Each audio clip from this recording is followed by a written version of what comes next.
শিক্ষার্থীবৃন্দ, আশা রাখি তোমরা এই দুঃসময়ের মধ্যে সবাই সুস্থ আছো, সকলেই সুস্থ থাকো, সেটাই মহান সৃষ্টিকর্তার নিকট কামনা করি। আজ আমি তোমাদের নবম অধ্যায়, যেটা তোমাদের 9.2, এই বিষয়টা নিয়ে আলোচনা করব। আজকের আলোচনার যে মূল বিষয়টা সেটা হলো ত্রিকোণমিতি। তোমরা জানো ত্রিকোণমিতিটা কি, সেটা নিয়ে আমরা অনেক আলোচনা করেছি। এখন এই ত্রিকোণমিতিটাই মূলত একটা সমকোণী ত্রিভুজ, এবং এই সমকোণী ত্রিভুজের কোনটা লম্ব, কোনটা ভূমি, কোনটা অতিভুজ সেটাও জানো। কারণ আমরা জানি সমকোণী ত্রিভুজের সমকোণের বিপরীত বাহু হলো অতিভুজ, এবং সূক্ষ্মকোণের বিপরীত বাহু লম্ব, এবং সন্নিহিত বাহু হলো ভূমি। অর্থাৎ কোণ সংলগ্ন যে বাহুটা দেওয়া থাকে সেটা হলো ভূমি। ঠিক তদ্রূপ এখানে এই কোণের বিপরীত বাহু এইটা, তাহলে এটা হয়ে যাবে লম্ব। সমকোণের বিপরীত বাহু এটা হয়ে যাবে অতিভুজ। আর যেহেতু এটা সন্নিহিত বাহু, তাহলে এটা হয়ে যাবে কি? ভূমি। এটা হয়ে যাবে আমাদের ভূমি। কারণ আমরা এই অধ্যায় এবং এর আগের অধ্যায় যেটাই পড়ি না কেন, আমাদের এই দুইটা ত্রিভুজের সাথে বাহুগুলার কি সম্পর্ক সেটা অবশ্যই আমাদের জানা থাকতে হবে। এবং এই অধ্যায়ে আরেকটা জিনিস জানা থাকতে হবে, সেটা হলো ত্রিকোণমিতিক কোণের অনুপাত। অর্থাৎ সাইন 30 ডিগ্রি মান কত, কস 60 ডিগ্রি মান কত, এরকম। অর্থাৎ 0 ডিগ্রি থেকে 90 ডিগ্রির মধ্যে যে কোণের পরিমাপ দেওয়া আছে, যে কোণের মান দেওয়া আছে, সেই মানগুলো আমাদের জানা থাকতে হবে। তোমাদের বইয়ে একটা ছক দেওয়া আছে, এই ছকটা তোমাদের মানে ঠোঁটের মধ্যেই থাকতে হবে, জিজ্ঞাসা করার সাথে সাথে বলতে পারতে হবে। তারপরও আমরা এই ছকটা কিভাবে বের করে, অর্থাৎ ভুলে গেলে যাতে আমরা সেটাকে ব্যবহার করতে পারি, সেই বিষয়টা নিয়ে আমি একটু আলোচনা করব। দেখো, যেমন 0, 1, 2, 3, 4, এখানে আমি বলে দিলাম 0 degree, 30 degree, 45 degree, 60 degree, 90 degree. প্রত্যেকটাকে আমি 4 দ্বারা ভাগ করব। প্রত্যেকটাকে কি দ্বারা ভাগ করলাম? 4 দ্বারা বা 4 দ্বারা ভাগ করলাম। ভাগ করে এই ভাগফলটাকে আমরা কি করব? বর্গমূল করব। টোটালটাকে আবার বর্গমূল করে দিলাম। প্রথমে বললাম কি 0, 1, 2, 3, 4, প্রত্যেকটাকে 4 দ্বারা ভাগ করেছি। কত দ্বারা? 4 দ্বারা ভাগ করেছি। ভাগ করে তারপর আবার কি করেছি? বর্গমূল করেছি। এখন যে মানটা পাবো সেই মানটা হবে আমাদের সাইনের মান।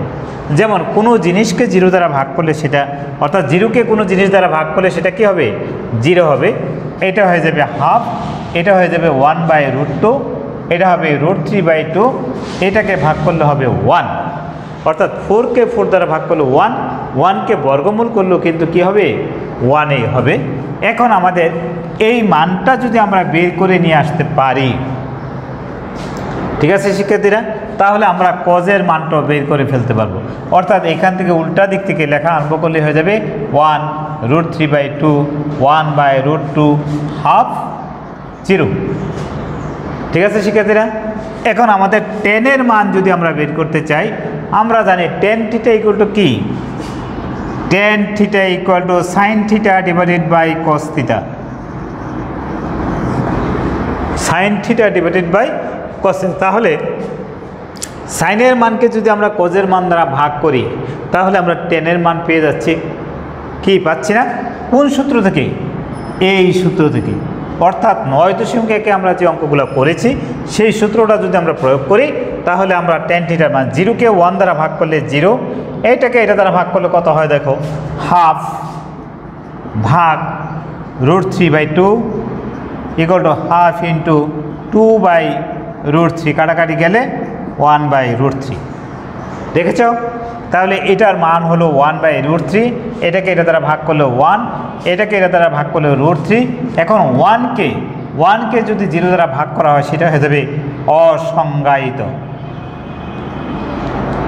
অর্থাৎ তোমাদের অনেকেই বলতে পারো স্যার এটা জিরো, না, কোনো জিনিসকে জিরো দ্বারা ভাগ করা যায় না। অর্থাৎ একটা তথ্য দেওয়া আছে, এই তথ্যটা বলছে, বা মনে করো একটা আম দেওয়া আছে, একটা আমকে ভাগ করে দাও, এখন কাকে ভাগ করে দিবে সেই মানুষটাই নাই, তো তাহলে তুমি কাকে ভাগ করে দিবে? সেই জন্য এই বিষয়টা কি অসংজ্ঞায়িত, অর্থাৎ এটার মান নির্ণয় করা যাবে না। এখন আমরা 10 পেয়ে গেলাম। এখন যদি আমাকে বলা হয় কট, তাহলে এইখান থেকে আবার এইভাবে উল্টা করে লেখা আরম্ভ করব। তাহলে কি হবে? অসংজ্ঞায়িত √3 1 1/√3 0। ঠিক আছে শিক্ষার্থীরা, এখন আমরা কেয়ার মান পেয়ে গেলাম, কটের মান। এখন আমরা বাইর করব সেকের মান। যদি সেকের মান বাইর করতে চাই তাহলে আমরা জানি কি sec θ = 1/cos θ, sec θ = 1/cos θ। তাহলে sec θ যদি 1/cos θ হয়, অর্থাৎ 1কে কজের মান দ্বারা যদি ভাগ করি তাহলে আমরা সেকের মান পেয়ে যাব। 1কে 1 দ্বারা ভাগ করলে 1, 1কে এটা দ্বারা ভাগ করলে 2/√3, 1কে এটা দ্বারা ভাগ করলে হবে √2, এটা হবে 2, 1কে 0 দ্বারা ভাগ করলে হয়ে যাবে আগের মতো অসংজ্ঞায়িত।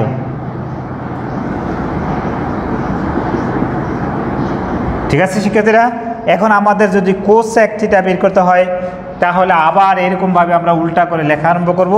সেটা হবে অসংজ্ঞায়িত 2√2 2/√3 1। অর্থাৎ এই যে ছকটা আমরা পেলাম, এই ছকটা কিন্তু আমাদের কি করতে হবে? অবশ্যই আমাদের স্মরণে রাখতে হবে। যদি আমরা এটাকে স্মরণ রাখতে না পারি তাহলে অঙ্কটা যখন আমরা বসাবো মান, তখন কিন্তু আমরা এটার মানটা বসাতে পারবো না। তোমরা হয়তো অনেকে মনে করো স্যার আমরা ক্যালকুলেটর ক্লিক করে বের করে ফেলবো, কিন্তু কিছু কিছু ক্যালকুলেটর আছে যেটা আমরা ইচ্ছা করলেও পরীক্ষার হলে ব্যবহার করতে পারি না। তোমরা ভবিষ্যতে মেডিকেল পরীক্ষা দিবে, ইঞ্জিনিয়ারিং পরীক্ষা দিবে, সেই ক্ষেত্রে যে কিন্তু তোমরা এই ক্যালকুলেটর ব্যবহার করতে পারবে। ঠিক আছে শিক্ষার্থীরা, হয়তো বা এসএসসি পরীক্ষার সময় তোমাদের যে পরীক্ষা পর্যবেক্ষক থাকেন তার দৃষ্টির অগোচরে ব্যবহার করতে পারো, আবার নাও পারো, সেই ক্ষেত্রে কোনো কারণে ফাঁক বের হয়ে যেতে পারে, কিন্তু নিয়ম মাফিক এই ক্যালকুলেটরের সাহায্যে এই মানগুলো বের করতে দিবে না। ঠিক আছে শিক্ষার্থীরা, তাহলে আমাদেরকে কি করতে হবে? এটাকে অবশ্যই আমাদের নজরে রাখতে হবে, অর্থাৎ আমাদের স্মরণে রাখতে হবে। সেই জন্য তোমাদের সবটা অবশ্যই স্মরণ থাকতে হবে। ক্লিয়ার শিক্ষার্থীরা? 30 ডিগ্রি, 45 ডিগ্রি এবং 60 ডিগ্রি কোণের ত্রিকোণমিতিক অনুপাত নির্ণয় করো। ত্রিকোণমিতিক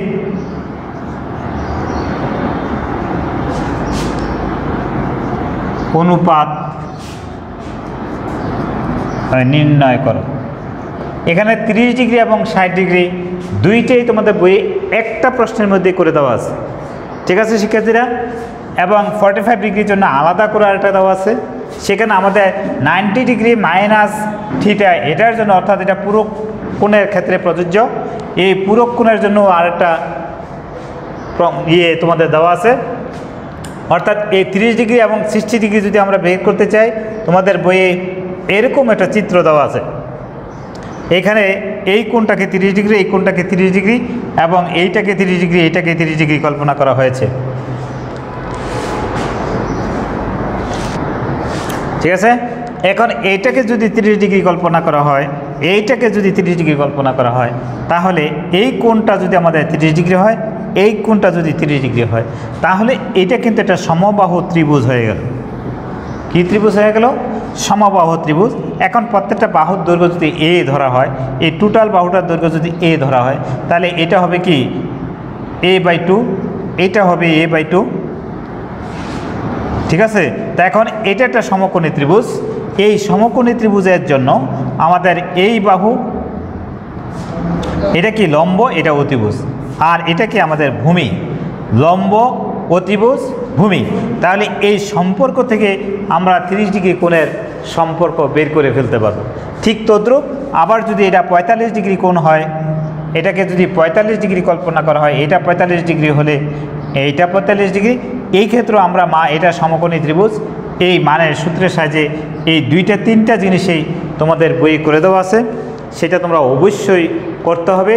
যদি কোনো কারণে সিলেবাস সংক্ষিপ্ত করে তাহলে এই বিষয়টা কিন্তু তোমাদের জন্য খুবই গুরুত্বপূর্ণ। এই বিষয়টা তোমাদের মাথায় রাখতে হবে। ক্লিয়ার শিক্ষার্থীরা?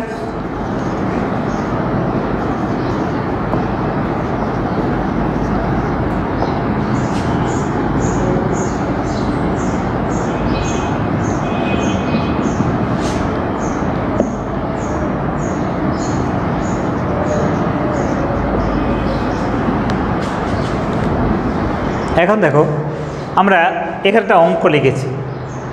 এই অঙ্কগুলোর ক্ষেত্রে আমাদের বিষয়টা কি করতে হবে? যেমন sin 30 ডিগ্রির মান কত? হাফ। cos 60 ডিগ্রির মান কত? √3/2, √3/2 প্লাস sin 45 ডিগ্রির মান হলো 1/√2, কিন্তু cos 45 ডিগ্রির মানও 1/√2। এখন যদি আমি 2 গুণ করি 4 আর উপরে √3 প্লাস এই √2 গুণ করলে হয়ে যাবে 2 উপরে 1। এখন দেখো 4 আর 2 এর লসাগু কত হবে? 4।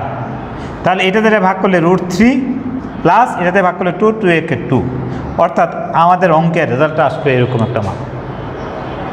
এখানে আমরা √3 মান বসালেও পারবো, না বসালেও পারবো। অর্থাৎ আমি এই সমস্যাটা দেখালাম এই কারণেই, অর্থাৎ আমরা এখন যে ছকটা তৈরি করলাম এই ছকটা থেকে কিভাবে আমাদের কোণের মানগুলা প্রয়োজন হবে, তোমাদের বইয়ে এরকম অনেক অঙ্কই করে দেওয়া আছে। অর্থাৎ তোমাদেরকে কাজ হিসাবে দিয়েছে, অনুশীলনীতে এরকম অনেক প্রশ্ন দেওয়া আছে। ঠিক আছে শিক্ষার্থীরা, সেগুলো তোমরা করবে। তারপরে আমি দেখো আরেকটা অঙ্ক লিখি। শিক্ষার্থীরা, আমি এইখানে 2টা অঙ্ক লিখেছি। tan of 60 degree minus theta equal two √3 হলে থিটার মান নির্ণয় করো। কারণ এতক্ষণ আমরা থিটার মান বলেছি, এখন থিটার মান কীভাবে বের করতে হয় সেটা দেখাবো। আবার বলছে p equal to cos a plus sin a এবং p ইকুয়াল টু 2 হলে, একবার p ইকুয়াল টু এত, আবার p ইকুয়াল টু 2 হলে প্রমাণ করো যে a ইকুয়াল টু 45 ডিগ্রি। যদিও 2020-এ কোনো এক পরীক্ষায় আসছে, কোনো না কোনো বোর্ডে আসছে এই 2টা অঙ্কই। ঠিক আছে শিক্ষার্থীরা, এখন আমরা এই 1 নাম্বারটা যদি সমাধান করতে চাই, tan of 60 degree minus theta equal two 1/√3। এখানে tan of 60 degree minus theta equal two tan কত ডিগ্রি মান 1/√3। ওই যে আমরা ছক তৈরি করেছি। ঠিক আছে শিক্ষার্থীরা, এই ছক থেকে আমাদেরকে নিয়ে আসতে হবে tan of 30 ডিগ্রি। tan 30 ডিগ্রির মান হলো 1/√3। এখন দেখো আমাদের ছকটার কি খুব প্রয়োজন। এখন যেহেতু tan এত ইকুয়াল টু এত বলা যাবে, tan of 60 degree minus theta, 60 degree minus theta equal to 30 degree. সুতরাং তাহলে কি minus theta equal to 30 degree minus 60 degree, বা minus theta equal to minus 30 degree. সুতরাং থিটা ইকুয়াল টু 30 ডিগ্রি। ঠিক আছে, এটা না করলেও আমরা পারতাম, এটাকে এদিকে নিয়ে এসে ওইভাবে আর ইয়ে করে সেটাকেও আমরা থিটার মান বের করতে পারবো। অর্থাৎ এখানে আমাদের থিটার মান হয়ে গেল। যেহেতু বলছে থিটার মান নির্ণয় করো, তা আমরা থিটার মান বের করে ফেললাম। ঠিক আছে শিক্ষার্থীরা, তারপর শিক্ষার্থীরা p equal to cos a plus sin a এবং p ইকুয়াল টু √2 হলে প্রমাণ করো যে a ইকুয়াল টু 45 ডিগ্রি। এখানে p equal to cos a plus sin a, তাহলে p এর মান কত আছে? √2, তাহলে √2 equal to cos a plus sin a। এখন এটাকে যদি আমরা cos a plus sin a equal to √2 বলি, তাহলে sin a equal to √2 minus cos of a লেখা যায়। তাহলে এটাকে করা যায় যেমন sin square a equal to √2 minus cos of a whole square, cos a whole square. এখন sin স্কোয়ার a